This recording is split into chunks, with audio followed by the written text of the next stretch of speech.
जय श्री कृष्ण। आज हमारे साथ प्रकाश पी शास्त्री जी विराजमान हैं। उनसे एक प्रश्न करते हम जानने की कोशिश करेंगे कि शास्त्री जी, ऐसा आपने सुना है कि जो वैदिक मंत्र है उसमें बहुत बड़ी शक्ति रही हुई है, बहुत बड़ी ऊर्जा रही हुई है, और वो जब ब्राह्मण बोलते हैं तो उसकी ऊर्जा अलग होती है। लेकिन आजकल देखा गया है कि बहुत लोग ऐसा उस मंत्र को दरकिनार कर देते हैं।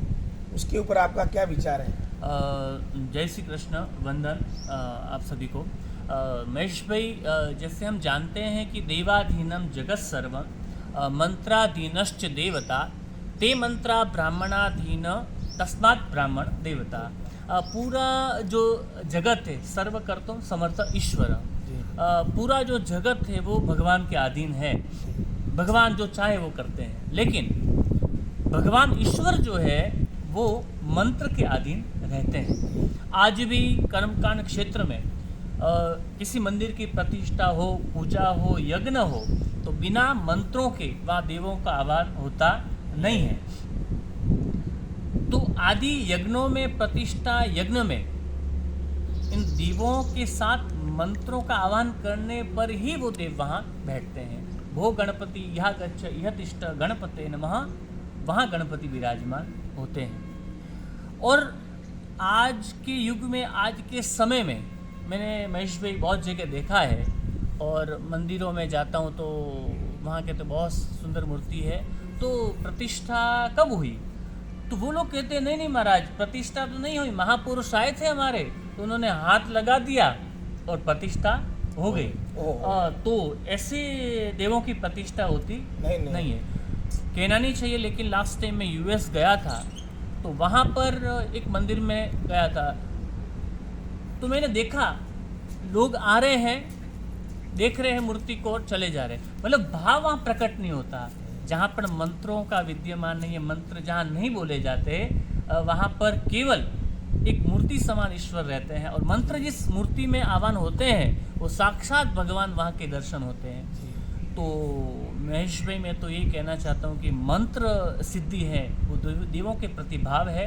और इस युग के अंदर हनुमान चालीसा में अष्ट सिद्धि नौ निधि के दाता हनुमान जी ने भी बहुत मंत्र सिद्धि भक्ति की है।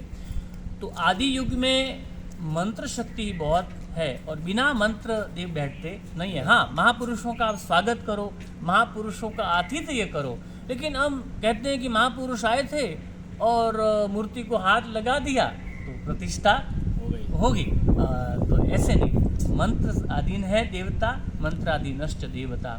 और ते मंत्रा ब्राह्मणाधीन, जो मंत्र है वो ब्राह्मणों के अधीन है। ब्राह्मणम जंगमम, जैसे आप बोल रहे हैं कि हाथ लगाने से प्रतिष्ठा हो जाती है। कुछ संप्रदाय ऐसे हैं, उनके जो वो संप्रदाय के जो वो होते हैं, महंत होते हैं, स्वामी होते हैं, वो ऐसा करने लगे हैं कि हाथ लगाने से प्रतिष्ठा हो गई। लेकिन ये तो शराब गलत बात है।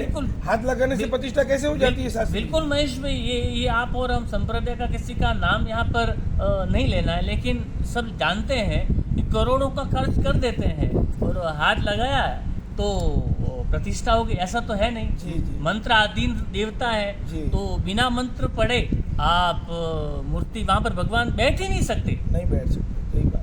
और अंतिम पंक्ति में है ते मंत्रा ब्राह्मणाधीन, अधिपत्य जो है ब्राह्मणों के अधीन है मंत्र। तो ब्राह्मणों से मुखमासित बाहुराजन्याकृता, पुरुष सूक्त में हम सब जानते हैं। तो यहाँ पर ब्राह्मणम जंगमम तीर्थम त्रिशुलोकेषु विस्तृतम पूज्यते।